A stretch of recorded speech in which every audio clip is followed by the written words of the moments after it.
It's now 3 p.m. Geneva time.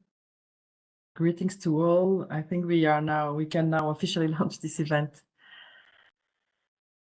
Excellencies, dear colleagues, welcome to this new Big Plastic Pollution Dialogue, the series of events that we launched 2 years before the adoption in 2022 of the historic resolution at the United Nations Environment Assembly, setting up the path to a global treaty to end plastic pollution.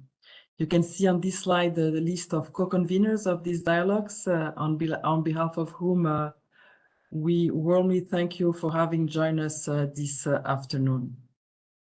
The Intergovernmental Negotiating Committee to develop the international legally binding instrument that was set up following the adoption of the resolution will be resuming its 5th session in August in Geneva at the Palais des Nations, the heart of multilateral Geneva. We at the Geneva Environment Network and the numerous partners of the environmental community in Geneva, including those working for the health sector, are looking forward to welcome to our city and our region the numerous delegates and observers that will be attending this resumed session in less than 3 months now. This series of dialogues, of which this event is part of, has been providing member states and stakeholders a platform to prepare for the negotiation. We are thankful to the member states, coalitions, and other observers and partners who regularly engage with the co-conveners of this series to propose dialogues that we hope can support the work of those engaged in this process. Today's dialogue is co-organized with the World Health Organization, the International Pollutant Elimination Network, known as IPEN, and Healthcare Without Harm. Let me also highlight the involvement in today's agenda of Switzerland, which is also one of our co-conveners. We'll be focusing in the discussion on the importance of ensuring we have a plastics treaty that protects human health. We are proposing this dialogue within the framework of our Big Plastic Pollution Dialogues, ahead also of the World Health Assembly convening in Geneva next week, and are delighted to unite experts and negotiators to discuss how the plastics treaty can emphasize human health. In this event, each speaker will be introducing the next speaker, and I will be back to help moderate the Q&A session if time allows. You can post your questions in the dedicated box that will help us to feed the discussion, as it has been indicated in the chat. Before we formally start, let me also remind you that the documents presented, the summary, as well as the video of the event, will be made available as usual on the webpage of this event. The transcript is available in over 100 languages, as indicated in this slide. You can use the Q&A box to post your questions, as I already mentioned. So now, let's start this event. And it's our pleasure to turn to Mexico. We are joined by Miriam Mendel Garcia, who is the head of the Environment and Global Health team at the Permanent Mission of Mexico to the United Nations Office and other international organizations in Geneva, who will address you on the urgent need to safeguard health in the treaty. With that, Ms. Mendel Garcia, you have the floor. Thank you very much, Diana, and thanks to the organizers and to the Geneva Environment Network for this kind invitation. As you said, I am the head of the Environment and Health team here at the Permanent Mission in Geneva, and I mean the topic of this webinar really touches on the core of my activity, so I will try to meet both the honor and the responsibility that I have by opening today's discussion on behalf of my country. As we approach the resumed session of INC5, we are reminded more and more as the days pass of what is truly at stake. This treaty for us is not only about managing materials, it's about protecting people, preventing harm, and upholding the right to a healthy life.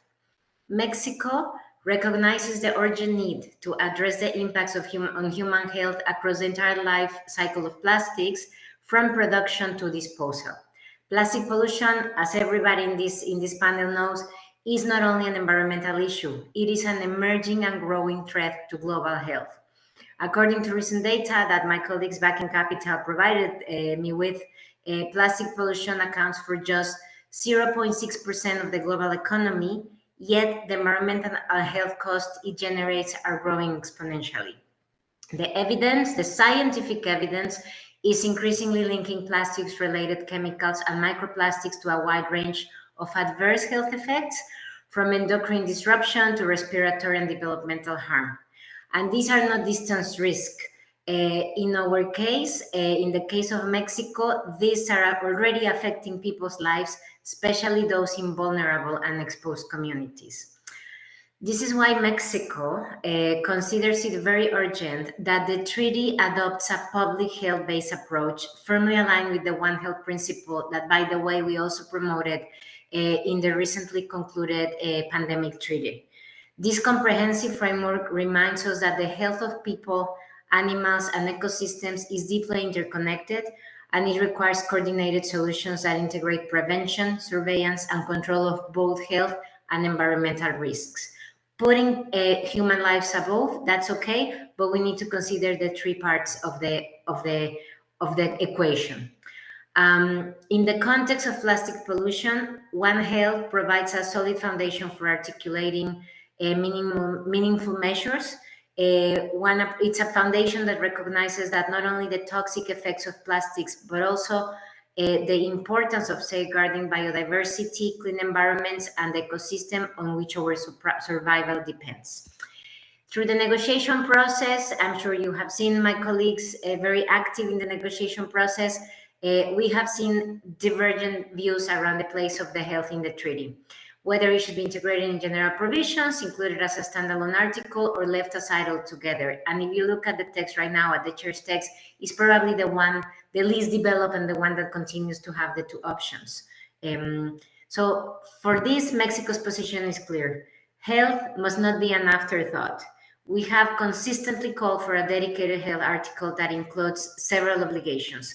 Obligation to identify at-risk populations, especially vulnerable groups, and develop strategies and programs to protect them. Obligations to integrate health risk assessments at all stages in the plastic life cycle. Obligation to establish science-based exposure guidelines, particularly for chemicals and microplastics, and down the road that are differentiated between women and men, children, boys and girls. And obligations to ensure alignment and collaboration with WHO, with FAO, with the International Labour Organizations, and other relevant organizations that have something to do with the production and with the consumption of plastic. For us, this is not an isolated health issue, it's a systemic one, and it must be addressed systemically. We must also ensure that the treaty reflects key principles. For example, the human right to a clean, healthy, and sustainable environment, which has been recognized by the Human Rights Council, the right to health, which is also recognized in several instruments, the rights of indigenous peoples, just transition, gender equality, and the integration of the Rio Declaration principles. And if I may, all the principles and the provisions in the pandemic treaty, which is about to be adopted by the World Health Assembly in next Tuesday, actually. Mexico is actively working to turn these principles into practice, both nationally and internationally. So we have, for example, at home, taken legislative action. In 2023, we reformed our general health law to ban microplastics in cosmetic products, recognizing the risk to human health through everyday exposure. And this is just one example of how national action can anticipate and align with what we hope to achieve globally and how they both can retroaliment each other. At the Triple COP BRS 2025, which just ended last Friday, Mexico supported the inclusion of new substances in the Stockholm Convention and in Rotterdam Convention. But probably the most relevant example right now is the inclusion of two substances, fenthion and carbosulfan, in Annex 3 of the Rotterdam Convention after 10 years of deadlock.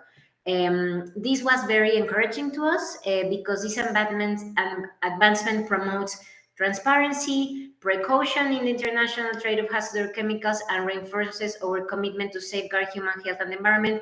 And it also showed us that there is actually collective commitment to deal with these issues from an environmental and multilateral agreement perspective. In Geneva, as you know, at the 76th World Health Assembly, 2 assemblies ago, a resolution was adopted on the impact of chemicals, waste, and pollution on human health. And it reaffirmed the importance of forums like this one, where health and environmental agendas meet. Mexico supports this momentum.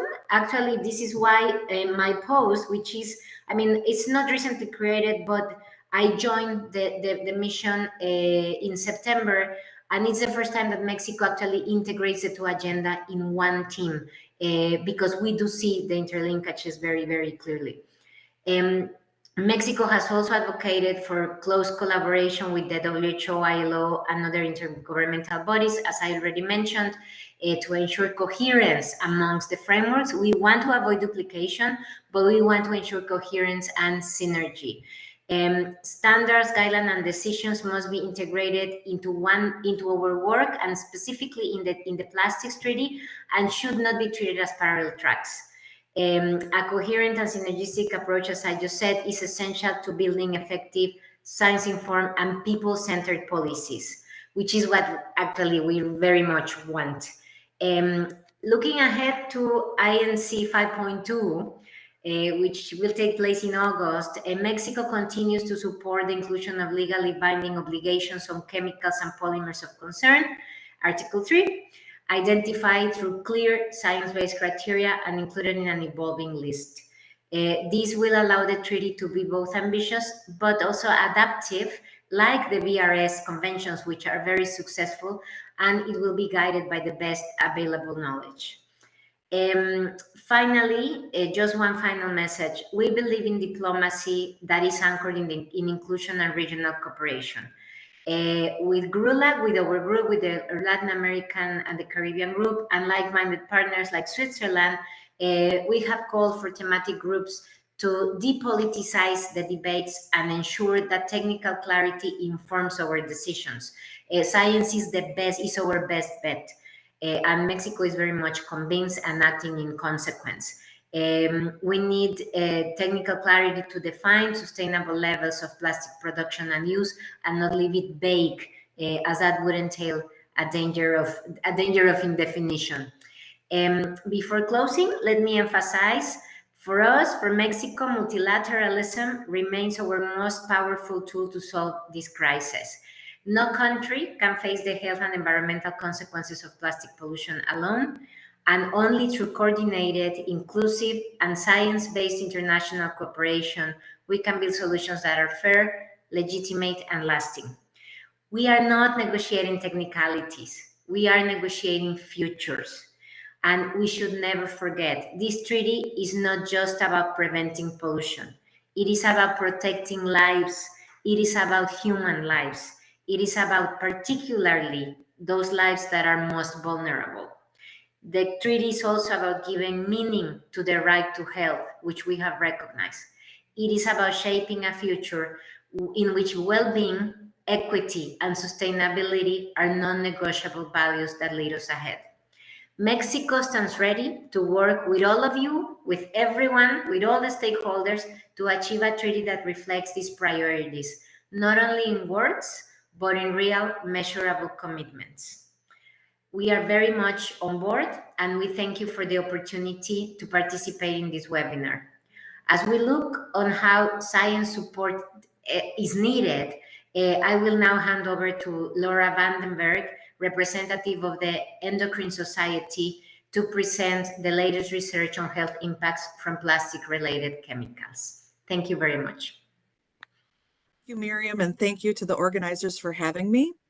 I'm here as a representative of the Endocrine Society, which was founded in 1916 and is the world's oldest, largest, and most active organization dedicated to the understanding of hormone systems and the clinical care of patients with endocrine diseases and disorders.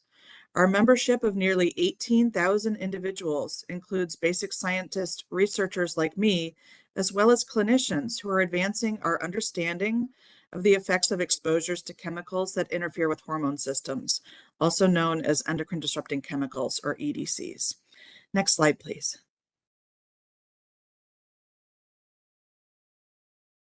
And one more, thank you.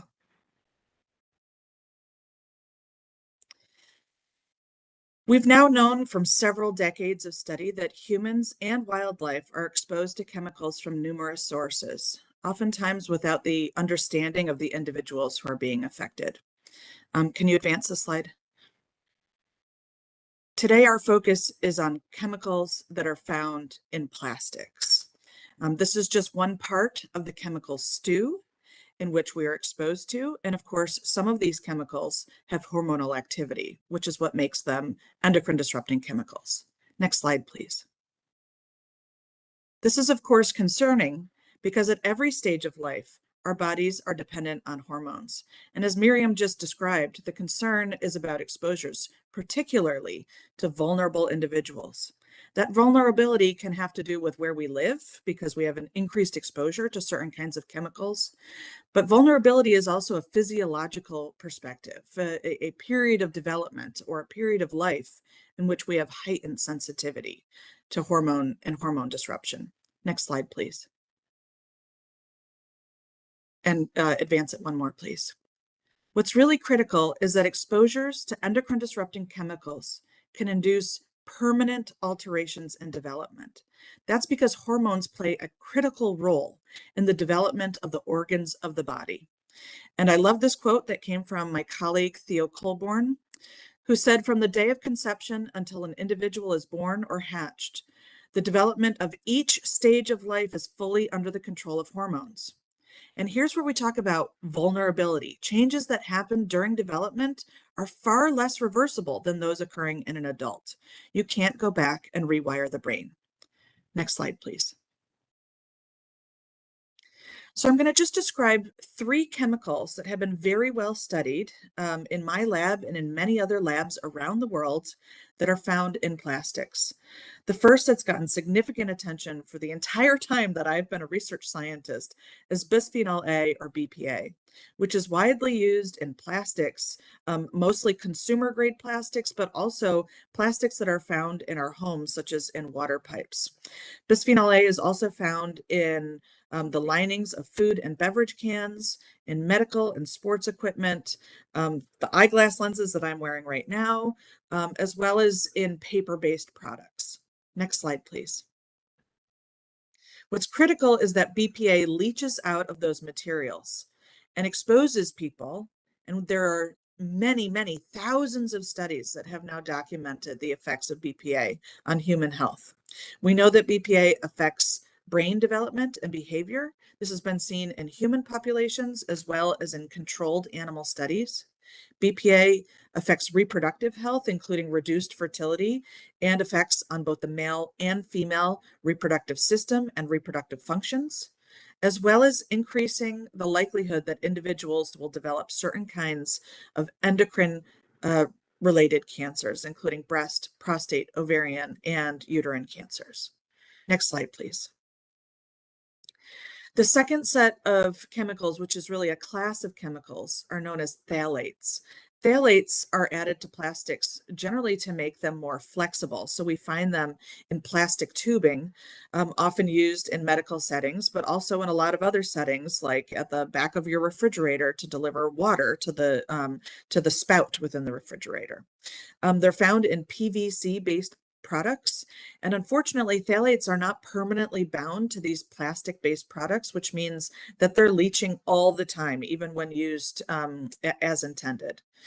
In addition to the many, many different kinds of plastic products that contain phthalates, these chemicals are also very commonly found in personal care products and other products that we use in our homes that contain scented ingredients.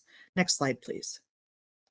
The concerns about phthalates are that, again, of course, we have extensive studies of many of these phthalates, both in humans, looking at associations with disease, as well as in controlled animal and laboratory studies where we can more definitively draw causal relationships.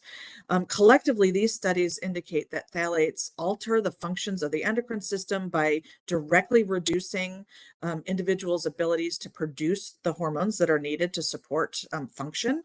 They disrupt reproductive functions and have been associated with infertility. Some phthalates alter the function of thyroid hormone, which in adults is critical for functions like maintaining body weight, but in infants and in fetuses is absolutely essential in the development of the brain. And many phthalates have also now been associated with metabolic diseases, including diabetes and obesity. Next slide, please.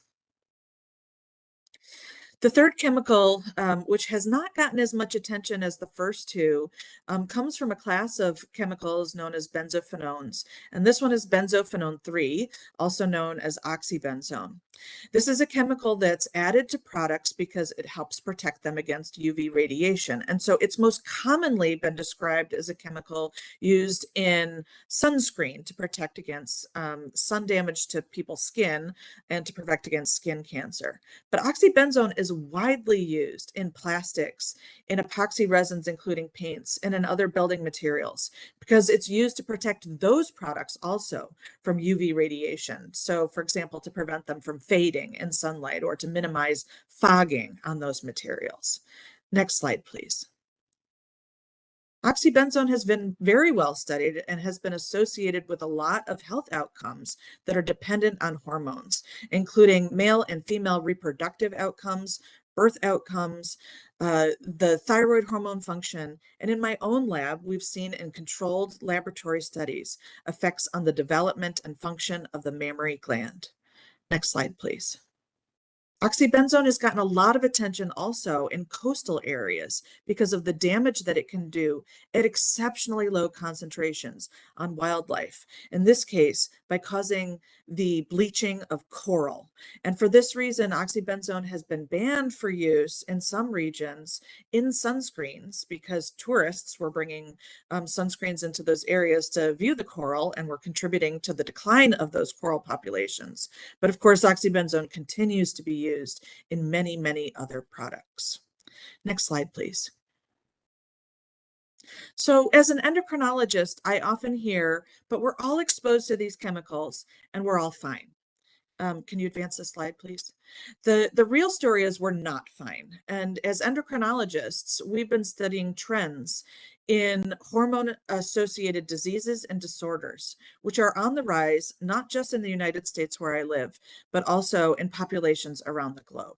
This includes increased incidence of breast cancer, prostate cancer, and testicular cancers, increased incidence of metabolic diseases like obesity and diabetes and heart disease, but also some conditions that people may not think about as being hormone associated, but are, such as asthma and other diseases that are triggered by the immune system, as well as ADHD and autism and other neurological and neurodegenerative diseases.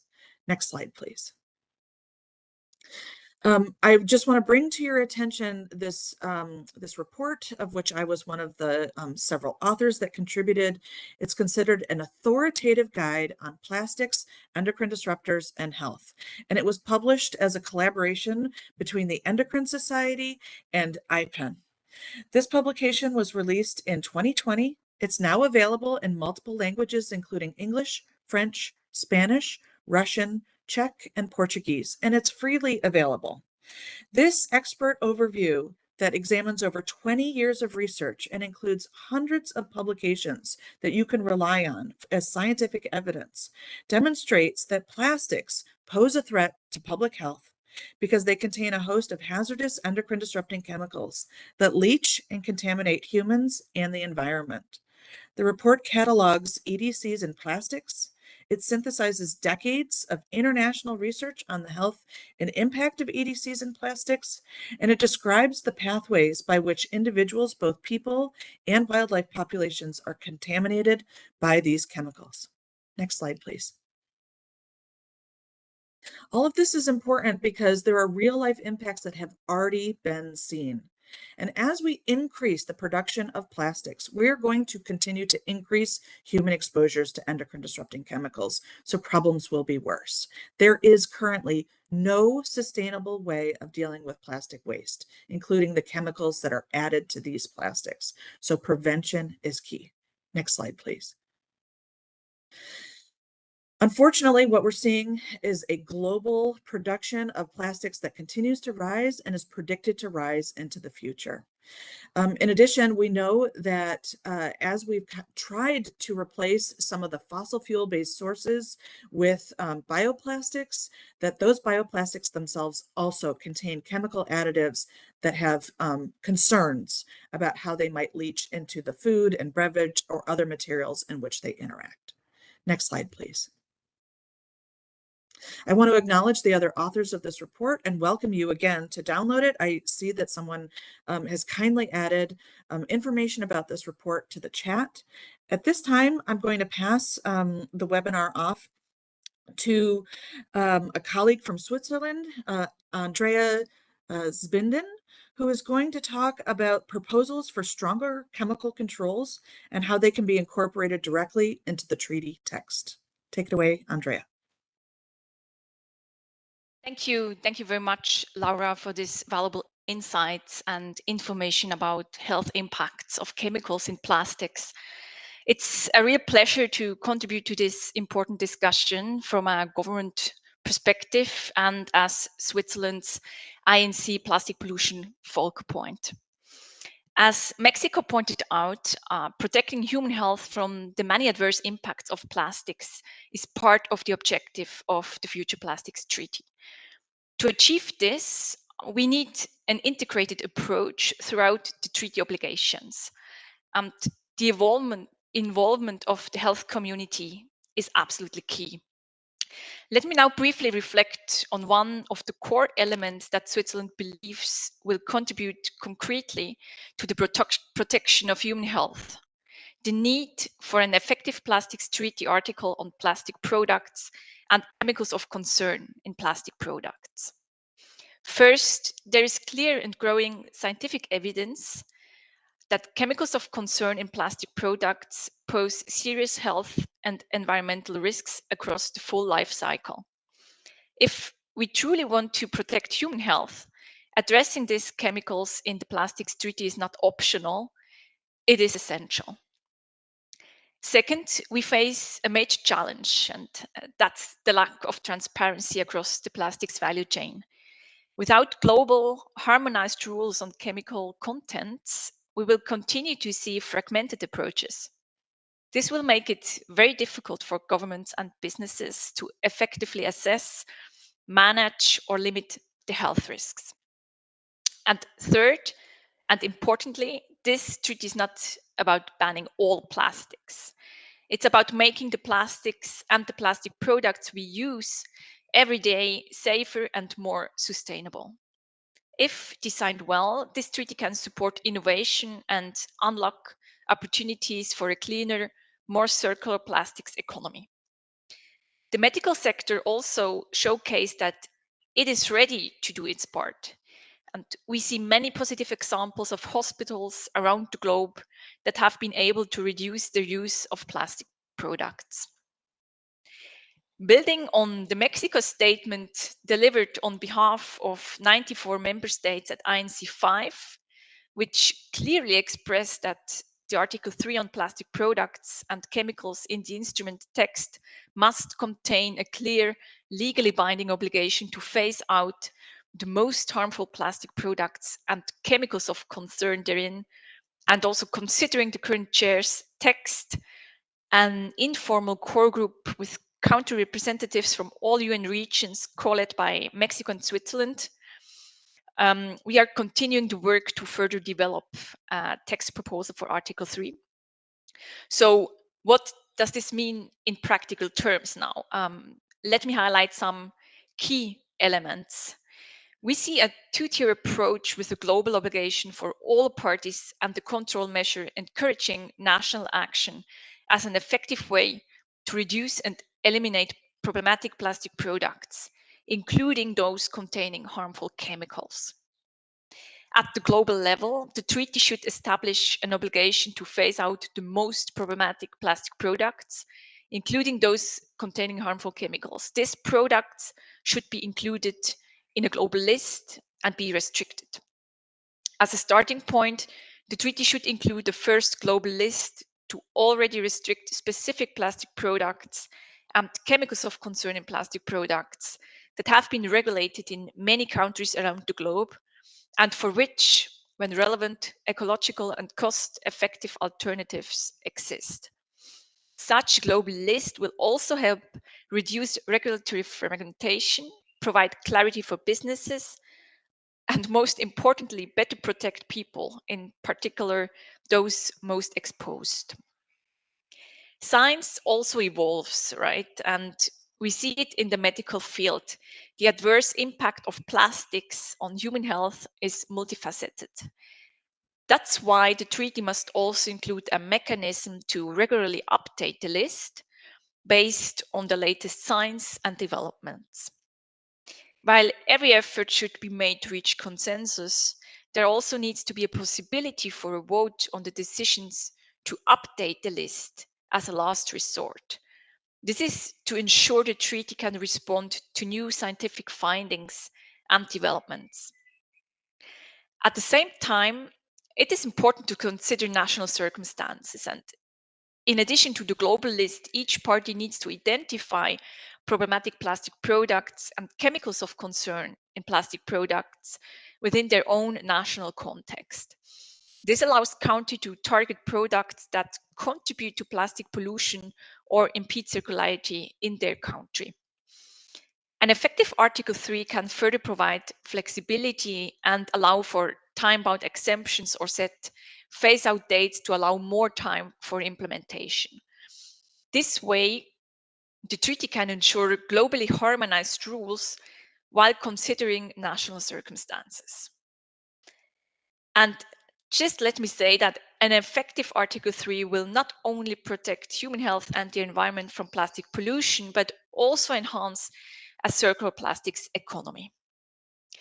Switzerland is, of course, also very excited to host the INC 5.2 in Geneva in August. And we will do our best to create an enabling environment that will allow a successful conclusion of the treaty negotiations. With that, and building on that, I'm pleased to hand over to Nani Santana, International Relations Advisor at the Secretariat of the Environmental Health Surveillance and Workers' Health of Brazil, who will make the case for a dedicated article focused specifically on human health. Thank you very much. Thank you so much, Andrea, for your speech and for handing it over to me now. My name is Nani. As she introduced me, I work at the Department of Environmental Health, Surveillance and Workers' Health at the Ministry of Health here in Brazil. And it's a pleasure to be here with you today to discuss a topic that's becoming increasingly urgent, which is the intersection of plastic pollution and human health, and to speak in support of a dedicated health article within the Global Plastics Treaty. Over the past few years, awareness around plastic pollution has grown significantly. We've seen powerful images of plastic-choked oceans, of wildlife entangled in waste and overflowing landfills. And this has sparked vital conversations on the impact of plastic pollution in the environment. But often, the health sector is a bit overlooked in this conversation. Plastics are not only an environmental hazard, they are a public health concern and a threat to the present from across its life cycle, from production to disposal. And in this sense, we need to consider how we can protect human health from the effects and the exposure to plastic pollution. Understanding this relationship between plastic pollution and health, the Brazilian Ministry of Health has followed the treaty discussions on the Global Plastics Treaty from the outset and has participated in all INC sessions, consistently advocating for the inclusion of health considerations across the treaty text, most notably through the inclusion of a dedicated article to health, which would be Article 19. We believe, Brazil, that having an article dedicated to health is a necessary step to ensure that human health will not be sidelined in this global effort to tackle plastic pollution. The text proposal that was developed during INC 5.1 in Korea reflects intensive consultations with countries from across all regions with an aim to build an article that would be inclusive, pragmatic, and science-driven. In this text, we recognize that health risks are not theoretical. They are already with us, they are growing, and they demand effective action from the parties. As was brilliantly mentioned by my colleagues beforehand, we recognize that the healthcare sector is deeply involved with this issue of plastic pollution, both as a victim, but also as a contributor to the issue. The dependence on the health sector on plastics has grown significantly, particularly during COVID-19 pandemic, where protective equipment such as masks, gloves, face shields were mostly plastic-based and often single-used.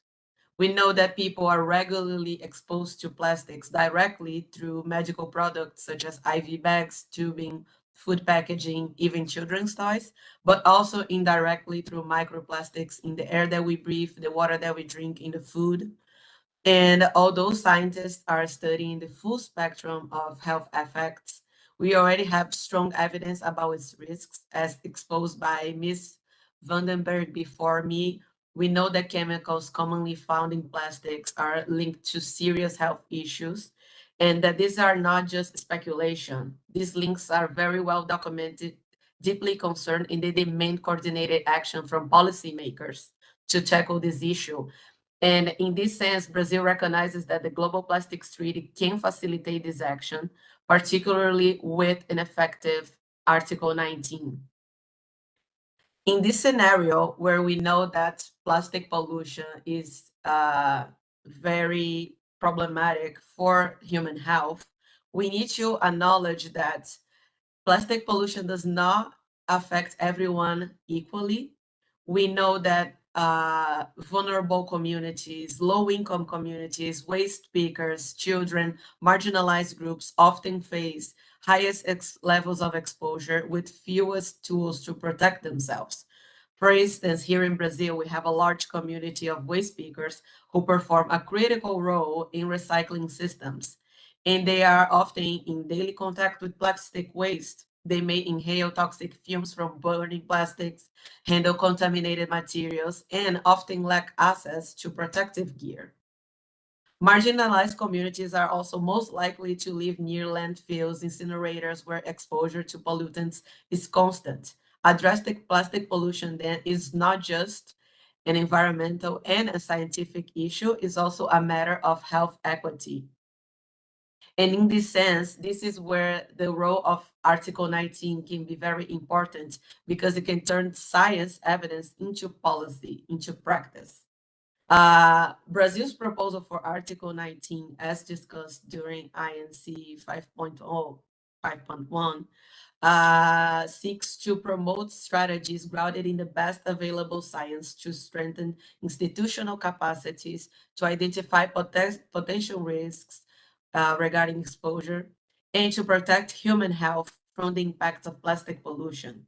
It would give special considerations to persons in vulnerable situations, including workers in both the formal and informal sectors, particularly waste pickers, and encourage collaboration and information exchange with relevant international organizations and stakeholders. This article would complement the provisions outlined in Article 18 on public information, awareness, education, and research. While Article 18 focuses on promoting research to raise awareness, improve understanding, and share information on the effects of plastic pollution, Article 19 emphasizes the need to pair this knowledge with concrete measures to protect human health. This is the core purpose of this article, ensuring that science surrounding plastic pollution translates into policy that safeguards those most affected, particularly in terms of their health. This isn't about just adding complexity to the treaty, it's about ensuring that parties fulfill their responsibilities and are equipped with the necessary tools to protect human health, not just within the treaty text, but in practice. Without a dedicated health article, the treaty risks overlooking a fundamental dimension of the plastics crisis. We are at a crossroads now, and the Global Plastics Treaty has the potential to be a landmark agreement, not just for the environment, but for human health as well. And that potential will be only realized if health is fully integrated within the text of the treaty throughout its many articles, but also with an article of its own. we have an opportunity and a responsibility to build a treaty that protects workers, communities, consumers, that reflects the reality of scientific evidence and further pushes for the integration of health into environmental decision-making. In closing, the inclusion of a dedicated health article within this treaty, as Brazil has proposed, is essential to achieve a comprehensive, just, and effective response to the plastic crisis.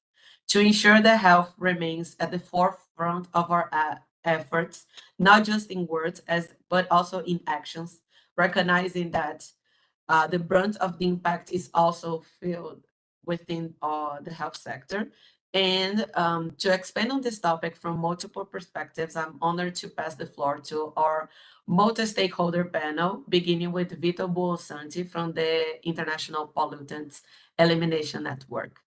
Thank you for listening.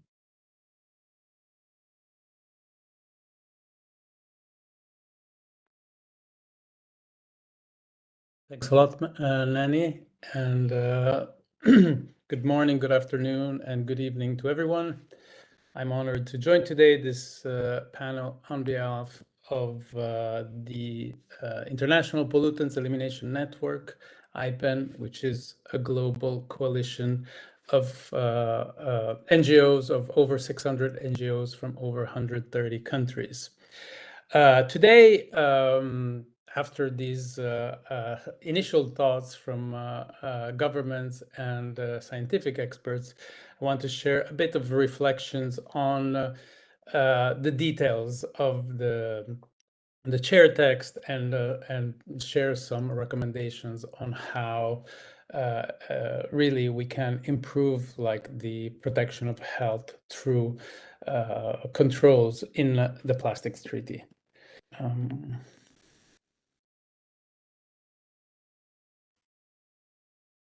I will try to go to the next slide.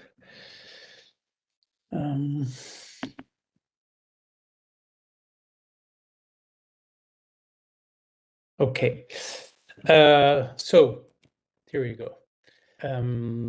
So, you know, the issue is, as has been underlined that plastics are not just an environmental problem. As we have been advocating, as IPEN has been advocating from the beginning of these negotiations, plastics are also a global health threat. From production to disposal, plastic leach toxic chemicals, including known carcinogens and endocrine disrupting compounds into air, water, and our bodies. And these chemicals that are, and plastics as they are everywhere, they don't stay in products. They contaminate our food system, drinking water, and even most remote ecosystem like the Arctic or high mountains. And so they contaminate also us human being. And when Resolution 514 was approved by UNEA in 2022, we knew this would be a great opportunity to address all impacts from plastics. And that was the reason why we would have this life cycle approach to plastics. And we cannot forget any of these impacts. I want to just spotlight one of the several reports with scientific evidence that IPEN has provided to show that toxic chemicals are an issue with plastics. And this report, which was launched around the time of INC 5.1 in Busan, shows through the use of wristbands the exposure that all of us suffer from chemicals that are used in plastics.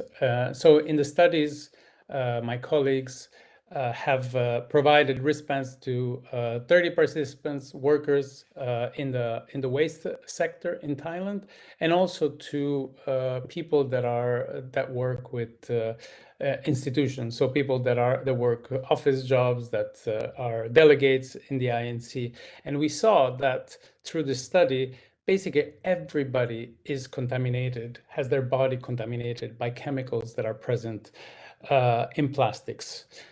What is worse is that the people that work in the waste sector are much more vulnerable and much more contaminated by these chemicals. The percentage of chemicals in their that they're exposed to is higher than all of us. And so this really underlines that there is a disparity in the type of exposure, and that's why recalling also the human right to a healthy and sustainable environment is really appropriate. And there is an opportunity through the plastic treaty to address these disparities. IPEN has produced and has generated several studies, similar studies based on testing both of materials, of recycled plastics, and through citizen science project. And you can see many more of these projects, of these reports here on this slide. Particularly concerning are those where we see widespread chemical contamination in recycled plastics, and which really calls for the need to eliminate chemicals of concern from plastics through the Plastics Treaty. So going into the chair's text, at the end of INC 5.1, we have made progress, or governments have made progress, but still there is more that needs to be done, and this is summarized in an analysis that IPEN has done in relation to the text, the chair's text that will be used as a starting point in INC 5.2 in Geneva in August. And these include the fact that it is important to protect health, to have a stronger ambition to curb production, because the more plastics are produced, as plastics are projected to be produced in much more quantities in the next 30 to 40 years, more production means also more exposure. But also what is worrying is that right now in the treaty, it really lacks a global mechanism or binding obligation to reduce or eliminate toxic chemicals. And we heard that this is really urgent, as Dr. Vandenberg has underlined. This is already having real impacts on the health of people around the world. Also, what is of concern is that the treaty under Article 8, it still allows for toxic recycling. So recycling toxic chemicals contained in plastics will lead to a circular economy that is toxic. So we don't want a toxic circular economy recirculating toxic chemicals over and over. And then there's like a bit more technical issues, which is the fact that in order to implement a treaty, we will need funding. And the funding also needs to ensure that those that are responsible for this crisis, so the industry that profits from the plastic, it's also made accountable about these about the plastics that it puts in on the market, and needs to pay their fair share for implementing it.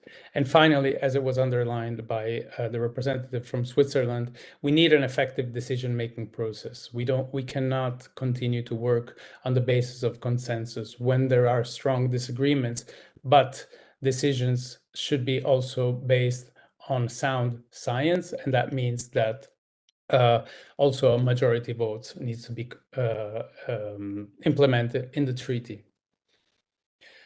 Finally, I want to also underline some prescription for a health protective treaty that have come from the IPEN network already in 2022 through our plastic treaty platform, where with in our network with a 17-point platform, we outlined how the plastic treaty should address the major issues around the plastic crisis. And on the basis of these 17 points, we have analyzed how how does the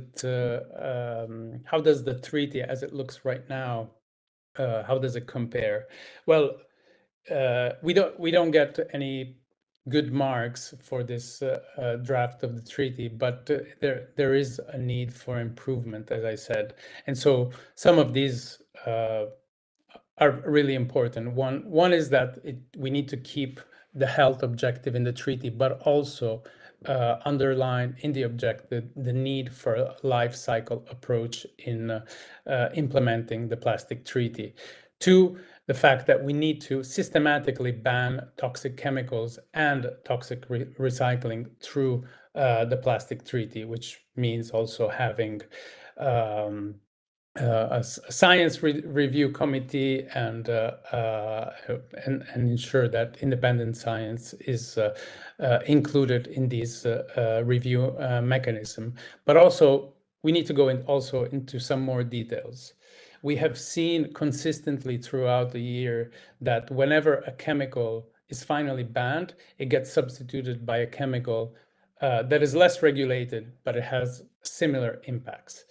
And so ensuring that chemicals get banned by groups is going to be important. So if one phthalate only is banned, then most likely will be substituted by another phthalate. So these groups of chemicals that all show similar characteristic and similar harm need to be banned together, or there needs to be in the treaty the possibility to do that together. And finally, the chemical transparency. We see so many harmful chemicals that are placed on the market. We know scientists have told us that there are at least 4,000 chemicals that are used in plastics that may be toxic. We also need to have the right to know what are the ingredients that are in plastics in order for operators to decide if they want to substitute them, and those that handles those chemicals, they need to be able to protect themselves. And also, as our representative in Brazil said, we need to have like national plastic health assessment, so that they should include the goal to minimize risk to human health from plastics. So just to end with some final messages, if the slides agree with changing. Yes, sorry. Who pays the price? So first of all, we need to be clear that communities in the global south are the one, indigenous people, waste workers, children are not just stakeholders. They also they are the ones that are getting sick. They are paying the price for this inactions through illnesses, contaminated food, poisoned water, and shortened lives.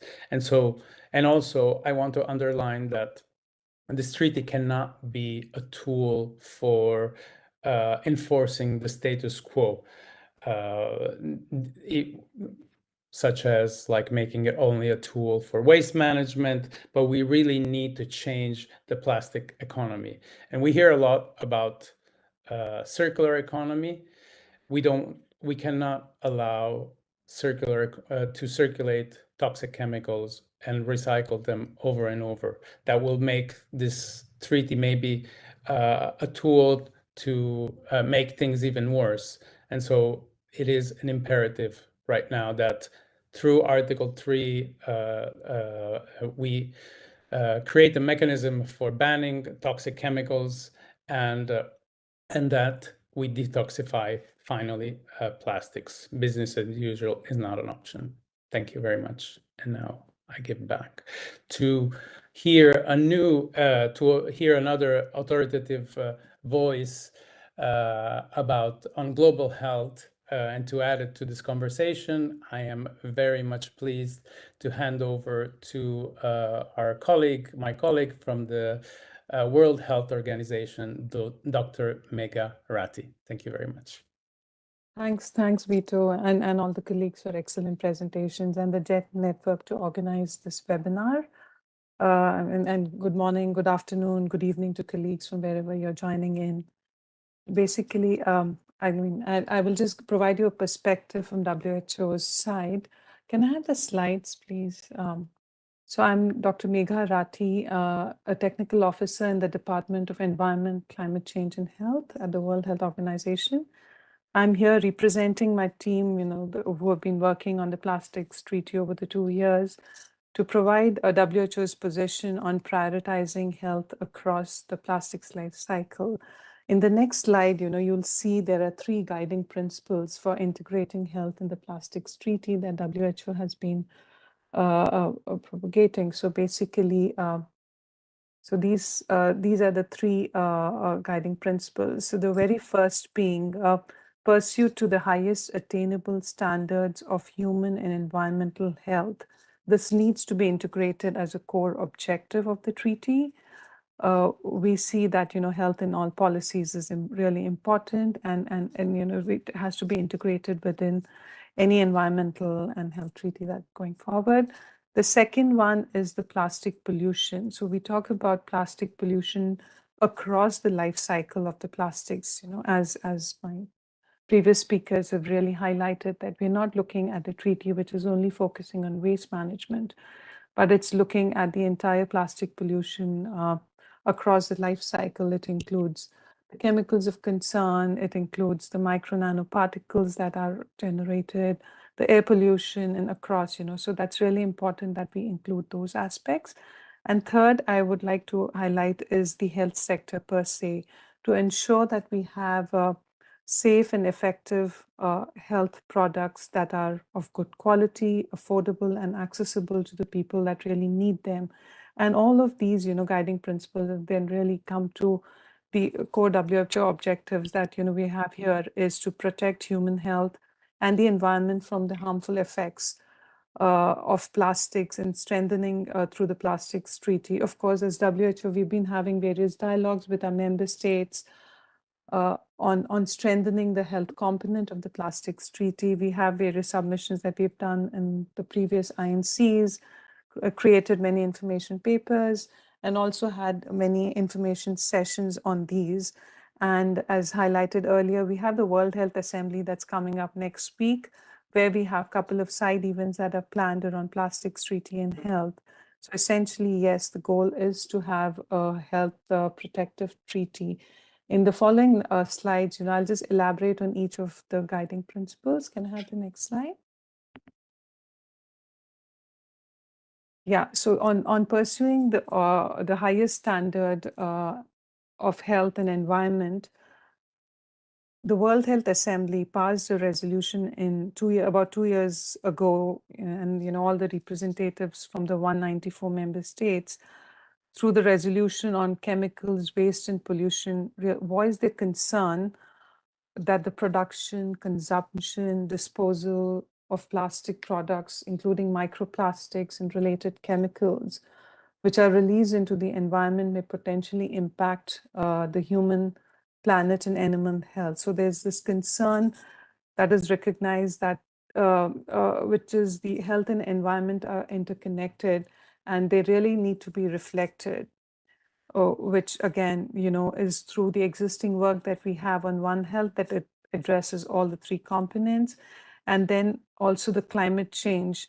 Now, in WHO, we have a new global program of work wherein climate change and environment is one of the strategic priorities for the organization, so we including it there as well, and also the human rights angle to be considered, which is on healthy, clean, and sustainable environment for all. And again, the member states really highlighted was the overarching imperative to act on upstream determinants and to promote and protect the health. The other thing, which is of course a mandate of WHO, is to have informed, transparent decision making based on best available evidence. And WHO being and other expert bodies that are engaged in guidance, providing guidance and processes that could support member states in the work going forward. So next slide. So here in the next slide is basically, sorry. So it's about plastic pollution and the health aspects.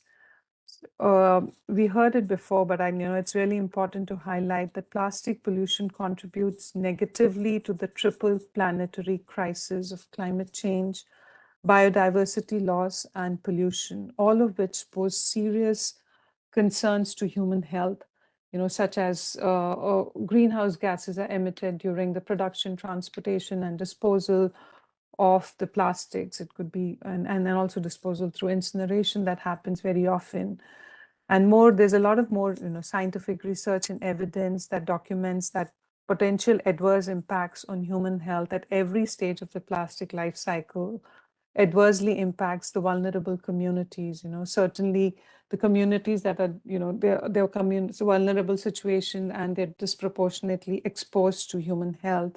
These could include workers from both formal, informal sectors, and those that are engaged, specifically in waste management at the production sites, and also the indigenous populations, the patients, and the communities that are immunocompromised. So we see that, the pollution impacts everybody across, and of course we highlighted the important, that we need to address it across the life cycle. There's a lot of growing evidence around the health impacts, including those of the micro and nanoplastics, and not again just focusing on waste. And importantly to mention is the single-use plastics here, because we see there's a lot of unnecessary use of single-use plastics. So in some cases they might be important, but very often, these can be replaced with more reusable products. And one such example where there should be no plastics, used at all. I mean, obviously we don't promote cigarette in any case, is the cigarette butts, which are the most littered item on the planet, which have no health or environmental benefits. So, we need to look at the alternatives or eliminate them completely there. Next slide. So I'll not take a long time here. It's basically, I think we've already covered the human exposure to the chemicals in plastics. We heard from Vito that there are about 400 of them that, have been associated with hazardous properties of concern. And I just wanted to highlight the use of plastics in the health sector and how these plastics are leaching into the bodies, through the bisphenol A, phthalates that are there in the health, the plastics that are used in the health sector, and at the end being incinerated and leading to carcinogens there. So just that, that in the health sector, it's also important for us to innovate and look for alternatives. Next. Yeah, so this is basically, again, highlighting on plastics in the healthcare. We know that, there are a lot of clinical and non-clinical uses of plastics. They're used widely, very often for sterility, durability, affordability of medical devices, pharmaceuticals, medical products, and sterile packaging. But that contribute to patient safety. But we also realize that, they contribute to over 30% of the medical healthcare waste that's generated. We are looking for innovative options here because we need to really substitute from the hazardous chemicals that, we understand are there in these plastics to products that are, which will have, don't have the health hazards then linked to them. And also we see that, while we use these plastics extensively, there are various studies that also show that about 30% of the medical waste is associated with plastic waste. And very often in low and middle income countries, these plastics are not handled pretty well. They could either land up, in the landfill, which are infectious plastics, again, landing up in the landfill, or just burnt and open. So, the associated problems that are linked to these. So basically, we are asking for more innovative ways to reduce, reuse, and recycle plastics. And more importantly, to strike the balance between such approaches that are, ensure equitable access and quality of healthcare of medical products, and also good for the people and the planet there. So next slide. So just highlighting again, I know we'll hear more from our next presenter, but that we need the treaty to be really strong when it comes to health sector, because health sector almost contributes to 10% of the global economy. that's about 5% of the global greenhouse gas emissions come from the health sectors, and which is not just the health sector, but also 70% coming from the supply chain.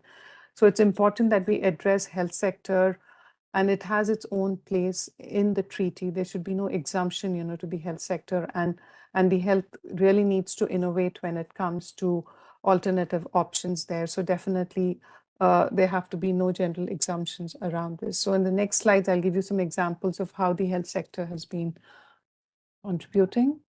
So basically, under the climate COP, there is an initiative called ATTACH, which is called the Alliance on Transformative Action on Climate and Health, which has now about 90 member countries that are there. Essentially, this came up only in COP26 in the climate COP. So basically, there was minimal or no discussion of health, in the previous COPs, but then the health sector really realized that it's really important to address health across these conventions, and the health sector needs to lead by example. So there were few areas which the different countries said they could contribute to in terms of climate resilience, low carbon, sustainable health systems, supply chain. So I see that low carbon, environmentally sustainable health systems and supply chain, really plastic really contributes in there, and also through the food and nutrition initiative that's there. So basically, this is an initiative of the UK and then the other subsequent COPs that are there, and WHO holds a secretariat to it, where we're working with about 90 plus countries, multilaterals, UN agencies,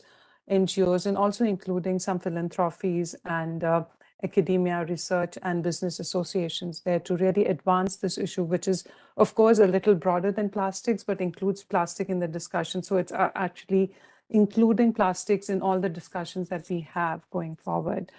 And in the next slide, I'll give you another example, which is from the Tobacco Convention framework, where you see that, they adapted the landmark decision, emphasizing the need to align efforts to combat plastic pollution with tobacco control objectives. So this is a whole convention, they have adopted in their a Conference of Parties 10 and the upcoming Conference of Party 11 that will have this topic will be further discussed, and there is a strong mandate from FCTC and the COP to eliminate plastics, and of course for the betterment of the planet and health of our people. So just highlighting, two examples which are really important there. And as you see that, this is the most littered item, and about 4.9 trillion cigarette butts are all around, which with those microplastics and nanoplastics that are leached out of these, which really need to be eliminated. So a real need to do that. Next slide. So of course, I think this is covered already, but to have a treaty, which is health protective, we really echo what all the previous speakers have said. And we need a clear objective, which needs to include a preamble. We need to reduce plastic polymers. We are looking at no blanket exemption when it comes to health treaty. We need transparencies, accountability, and labeling of products. That's really important. Disclosures have to be around. And again, collaboration with all multi-sectors and the ministries and the member states to really have an effective treaty going forward. So these are really important for us as we go forward. I think I'm going to my next slide, which is probably my last slide. Yeah, so WHO has been present in the previous INCs. We'll be there in INC 5, which happens to be in Geneva for us this time. And we are contributing to strengthen the health aspects of the treaty. As we've been doing in the past, we continue to collaborate with the Ministries of Health and Environment and the delegations to recognize the potential risk from human health and plastics and include it in all the relevant provisions and articles in the treaty. And so this work will continue. We will come up with some information papers and some articles that we would share with you around that. But just highlighting something that's coming just next week to us is the World Health Assembly and the Executive Board in the following week, wherein there would be an article, agenda item, wherein we would be discussing on the chemical waste and pollution, linked also to plastic articles there, and the impact of chemicals, waste, and pollution. That's the resolution that I talked about. And the other is on, it is in the executive board, which recommending a filter ban, that is banning cigarette filters to reduce a major source of toxic tobacco waste, including the microplastics deposited by cellulose acetate in the filters. So yes, these are two upcoming WHO events that are there. And so I think it's really important, and thanks again to everybody to highlighting the need to emphasize on the health impacts and the health sector within the treaty.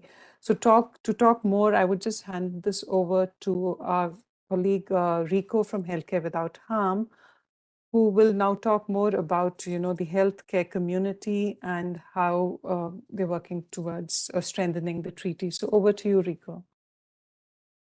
Thank you very much, Megha, and thank you for presenting those health elements for the treaty.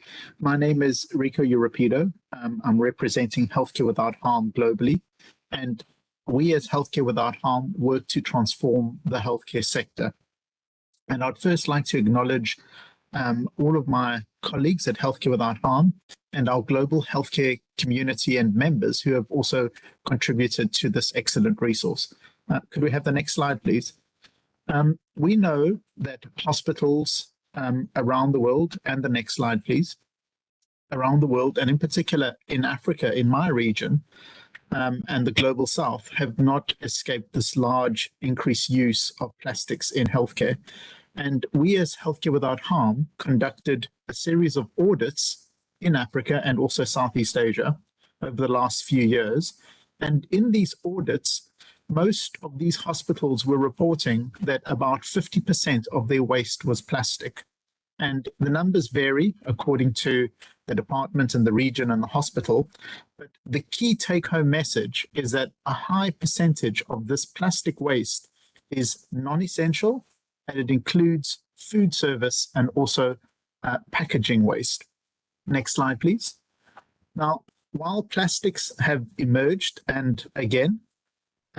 while plastics have emerged that they are an important element of the medical care sector because of their properties, they are light and they're durable and they're sterile, they're also responsible for significant harms to human health, the economy, and the environment. And we've already heard that from all of the experts that have spoken previously.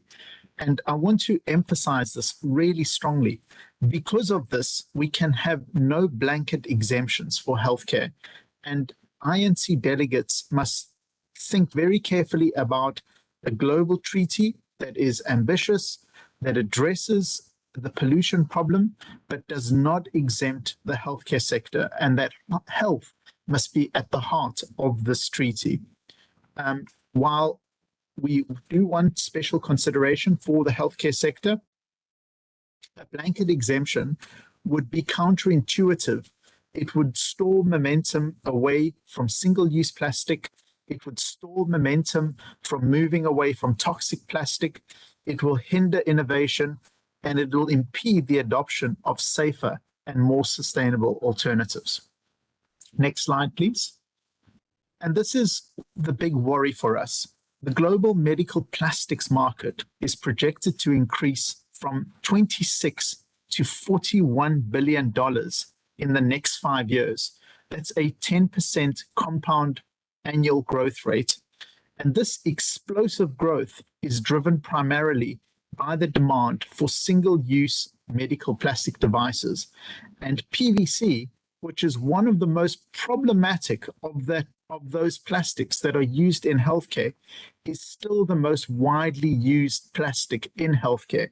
And for that reason, we want the healthcare sector to be at the heart of this plastics treaty. Next slide, please.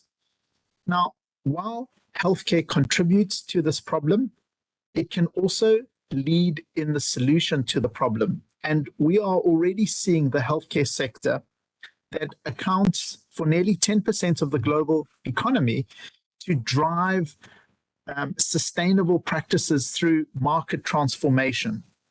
And we want that market transformation to mitigate against plastic waste, to mitigate against environmental harm, to mitigate against climate harm, to mitigate against unnecessary production of plastic. Increased reliance on single-use plastic, especially post-COVID, highlights the need for these sustainable solutions. And although the healthcare sector is a significant sector of harm, it is also leading efforts at the moment to eliminate plastic pollution. And it's uniquely positioned to do this, to lead these global efforts, because in our global green and healthy hospitals network, we are already seeing hospitals taking these active initiatives for sustainable procurement. They are doing waste audits, they are understanding the problem internally, and they are beginning to identify and move against and reduce single-use plastic. Next slide, please.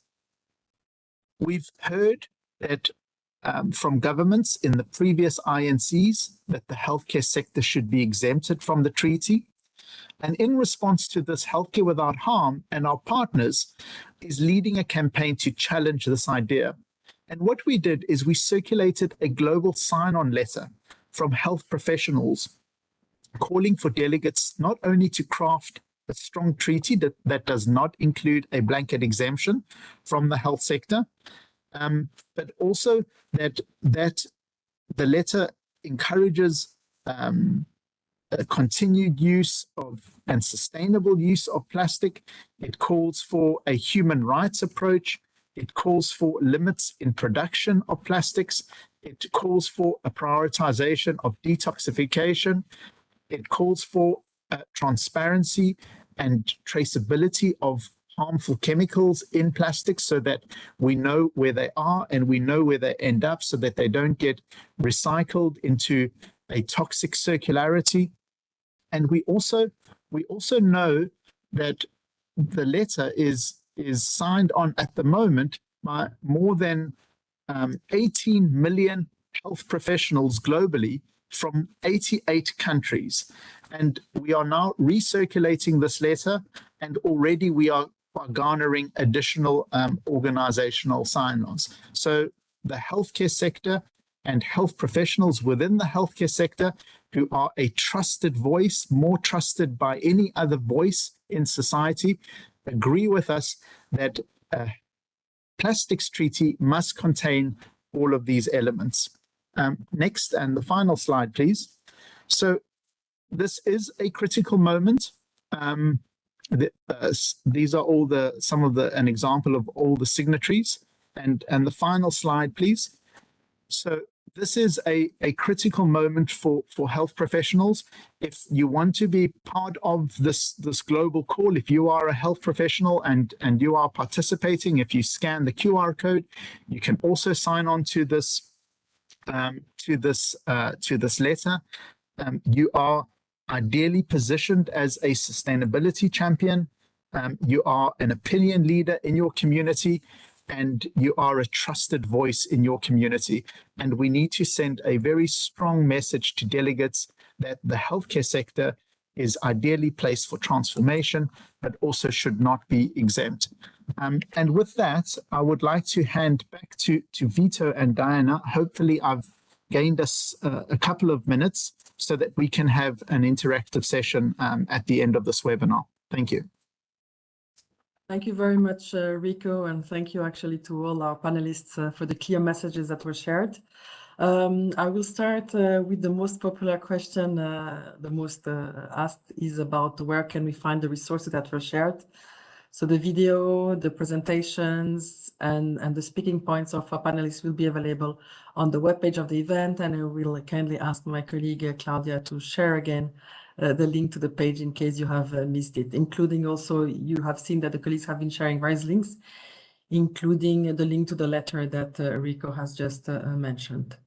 We have a few questions that came up, and we would take a few to our panelists, but we will also then have to close the event on time because our last speaker is at the airport about to take a flight. So we have a question. There was a question on biodiversity that was raised by our friends from Fauna and Flora, asking if Article 19 includes references to biodiversity. So I would let maybe Nani reply to that, but if Miriam and other colleagues who follow both environment and health want to take it, linking to the One Health approach and other elements that you have brought to the discussion earlier, don't hesitate. And then there's also a question on microplastics that I am trying to find here. I think it's the last question that was. It's the last question here on the health impacts of microplastics. If one of you wants to say something on that, so we'll start with, and then if we have time, we'll come back with a few. So maybe Nani, you want to start, and then we Miriam, and whoever wants to take the floor, please. Thank you for the question. I would just mention that the text for the article, it's bracketed because it's under negotiation. It will be discussed again during INC 5.2, but the working title includes in brackets health and biodiversity. So there is a possibility of having more biodiversity mentions and considerations within Article 19. This is under negotiation, but it has been considered. I would just add that, I mean, the Article 19 that Mexico wants definitely includes a very clear reference to the importance of biodiversity conservation, ecosystems restoration, and because the link is very clear. I mean, we can no longer assume that we can have human health without environmental health. The problem with that article, as you all know, is that it's still, the whole article is still questioned by some. So I guess the main objective for INC 5.2 is to keep it as a standalone article and to have strong provisions on biodiversity as part of the under the chapeau of the One Health approach. Thank you. And indeed, the question on microplastics was also relating to Article 19 and how it is integrated in the article. There was also a question on partnerships between institutions and NGOs in Geneva. And then, so to the person who raised that question and to all, I would encourage you to join us if you are based in Geneva to the World Environment Day celebration on the 5th of June, because we are bringing together most of the stakeholders in Geneva who do address plastics in their work from various UN institutions and other NGOs, etc. So don't hesitate to join us at that moment, because there you can really engage with everybody throughout the forum that is organized back to back with another dialogue in preparation of INC 5.2. Sorry, Diana, if I may, I think it would be great to hear a couple of people elaborate on the issue of microplastics, because here the person asking the question was talking specifically about the impacts, and it has come up during the negotiation, some questioning like the science around it, and particularly referring to a study by WHO, which I think the WHO has also clarified. But also maybe also Laura, Professor Vandenberg, you can also like elaborate on the issue of chemicals related to microplastics and what we know so far about their impacts. Thank you, Vito. I'm happy to talk about that. Although it's not the area of my own research, it's really a blossoming area of study. That alone is sort of a disgusting sentiment, because it means that we have a real problem here. Over, I would say, the last decade, the methods that have been used to measure microplastic contamination in the bodies of people and in animals has improved significantly.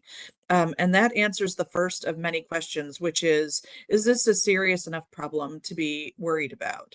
Some of the earlier studies, there's worry that when you're collecting samples from people, you're usually doing that in a clinical setting, which is full of plastics, as we heard from my colleagues looking at plastics in the medical setting. So the worry was that the detection of plastics inside people's bodies, and when I say bodies, I mean their brain, inside the placenta, inside the testes, the very, very secure areas of the body that should not be invaded by the environment, that plastics were being found there. I think there's pretty clear consensus from my colleagues in the research community that plastics cross biological barriers. They do this through our food, through drinking water, in some cases through inhalation, and they're found inside the organs of our body. That alone should be enough to cause concern. We should not have plastics inside of our bodies. These chemicals, these products do not belong inside of our brains, our testes, our placentas, and other organs of our body. For some reason, some people don't seem to be worried by that data alone. They want to know whether or not harm is occurring. And of course, to demonstrate harm in human populations requires studies that could take years or decades. And in the meantime, we'll have a generation or three of people who will have been exposed, and the harm will have been occurring without interventions. We are now finding with both cell-based studies in the lab and animal-based studies in the lab that the plastic particles alone can cause harm, that they disrupt the function of cells like cells of the immune system, which their whole job is to clean up garbage inside of the body. And now they're being tasked with cleaning up literal plastic garbage inside of the body. There's physiological disruptions from micro and nanoplastics. And what's interesting from a scientific perspective is that the effects differ depending on the shape and size of the plastic particle, the composition of the plastic particle, meaning what was the chemical that plastic sort of was derived from. So shape, size, color, the irregularity of the plastic particle, and this makes it a very, very challenging thing to study in the lab, because that's a lot of variables that need to be evaluated in order to evaluate the health effects of plastic particles. Thanks, Laura. But they're real. The effects are real, and will be as complicated as EDCs have been for the last 3, 4, 5 decades. Thanks, Laura. I think that already explains that it grants attention. And since we're going towards the end of our time, I really want to give space for our last speaker to give some consideration. Mr. Halatoa Fua, the Director of National Environmental Service for Cook Islands. I hope you still didn't get your plane and are able to bring us to a close for this very interesting webinar. Thank you, Halatoa. Thank you. Thank you very much, Vito, and thank you everyone for this opportunity. It's an absolute privilege to be amongst these very great speakers that they've just shared with us a lot of some insights into how we can be more effective in ensuring that health is centered in the treaty negotiations. Just some reflections from myself. We've heard from Miriam on setting the scene and having Mexico playing a pivotal role in driving multilateralism, as we've seen in INC 5.2, where Mexico was able to garner about 95 countries to support the retainment of Article 3 on products and chemicals, and having a very clear from Mexico that health should not be an afterthought, and to have obligations to identify risk populations and integrate health risk assessments through the life cycle of plastics is very important. We also heard from Laura on the importance of physiological perspective, especially with the hormone systems, and looking at hazardous chemicals such as bisphenol, BPAs, phthalates, and oxybenzone on how we can try and protect and ensure that the treaty takes is able to ensure that these health impacts are also guided by science. From Andrea on the Article 3, it was very thankful to Switzerland and Mexico for their leadership in driving an effective treaty. We know that Article 3 is very important for us to ensure that the treaty is centered on the health impacts from products and chemicals of concern. It was good to hear from Andrea in terms of the two-tier approach on how we can eliminate problematic plastic products, looking at how we can have a first global list and then considering some alternatives where possible, and ensuring that the science is embedded because it evolves, and so there needs to be the list needs to be updated as we go into the future. We also heard from Nani in terms of the importance of having a health-focused article, especially with Article 19. What resonated with me with Nani's intervention was ensuring that the rights of Indigenous peoples, vulnerable communities, waste pickers, marginalized communities are protected throughout this treaty, and we see Article 19 as an important article that it also turns the science evidence into policy. The update from Vito was very important for us from IPEN's perspective, so that we can see what are the important areas that we still see missing in this treaty. Looking at the ambition to curb production needs to be strengthened, looking at the lack of global mechanisms to eliminate toxic chemicals, and also having effective decision-making process is important for us. And then from Mega, it was important for us to look at the perspective from WHO in terms of pivoting towards environment, climate change, and health integration with the three principles of having the highest attainable standard of human environmental health as a core objective of the treaty. Secondly is looking at our plastic pollution to be at the full life cycle and not just based on the waste management. And as well as thirdly, looking at the health products, how do we start phasing in to be more sustainable and non-toxic into the future. And then from Rico, it was important to also have the perspective of the growing waste from hospitals. 50% of hospital waste is plastic, and emphasizing the importance from the health care sector that no blanket exemption from the health sector should be allowed in this treaty, but instead on special consideration. So just lastly from myself as Cook Islands in the Pacific, from a SIDS perspective, we contribute to about 1% of the global plastic pollution, and yet we're disproportionately affected by the impacts on human health and environment, noting that we're not producers, but importers of plastics and its additives. As vulnerable communities and indigenous populations already battling with the slow onset of climate change, the Cook Islands and many SIDS have very little control of our plastic products entering our markets, but in essence, managing plastics containing chemicals of concern is both a health issue during use, but a challenging at the end of life when it comes to waste treatment, where the leaching of toxic chemicals via landfilling, burning, and other disposal can pose health and environmental risks. For us in the Cook Islands, we don't have the capacity to assess chemical composition present in plastic products in production and the scientific determination of impacts on human health and the environment. We see the Global Plastics Treaty as a key milestone to bring environmental justice and level playing field, while ensuring that health of the most vulnerable populations, particularly in SIDS, are protected. As noted in the WHO submission, the plastic crisis is also a health crisis. And just finally, as we prepare for INC 5.2, the Cook Islands and many other Pacific SIDS will continue to put pressure on negotiators and hold member states accountable. Human health is too important to be sidelined in these negotiations. It is critical that we negotiate a compromise package that protects a level of ambition that will produce a treaty agreement that is fit for purpose, effective, and is reflective of the full life cycle of plastics. Thank you very much.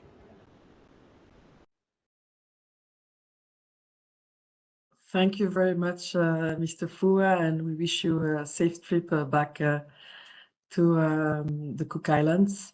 And we look forward also to welcome you back in August in Geneva. With that, it's time to close this event and to thank of all the panelists, of course, the colleagues who have been working behind the scenes from the various teams, and also you, all the attendees who have been with us until the end of this event, and those who will be later looking at the video of the event. We just wanted to bring to attention a few upcoming events. As I mentioned earlier, one of the important moments in the run-up to August will be the World Environment Day, celebrated on 5th of June. It's going to be celebrated around the world, including in Geneva. And as I mentioned earlier, we are bringing to Geneva many stakeholders. But I will hand over to my colleague, Claudia, to explain you what we have coming up in the coming days. Thank you, Diana. And indeed, before World Environment Day, we will be co-organizing other events that will discuss topics linked to today's discussions and beyond. So next week, we'll be holding a briefing on the first meeting of the open-ended working group for the global framework on chemicals, which will take place in June in Punta del Este. And then again, next week, we will support the Special Rapporteur on Climate Change and Human Rights in a consultation to gather inputs on our upcoming report on human rights and critical minerals. And then for those that are in Geneva, we would be very happy to welcome you to join us at Palais des Nations for the celebration of the Biodiversity Day on 22 of May. And that will feature presentation of the two latest IPBES reports. And then another event of interest to people connected here will be the briefing ahead of the resumed third meeting of the open-ended working group for the Science Policy Panel on Chemicals, Waste and Pollution. And yeah, as Diana mentioned, World Environment Day will also be a key moment ahead of the INC negotiation here in Geneva, and we will be very glad to welcome you both for a forum and for a high-level discussion to showcase how actors in Geneva are supporting the agenda to beat plastic pollution and their collective efforts. So we look forward to see you here in Geneva or at INC2. Thank you. Thank you very much to all. And the last reminder, the files, the summary, the video, the speaking points, everything will be available on the webpage of this event.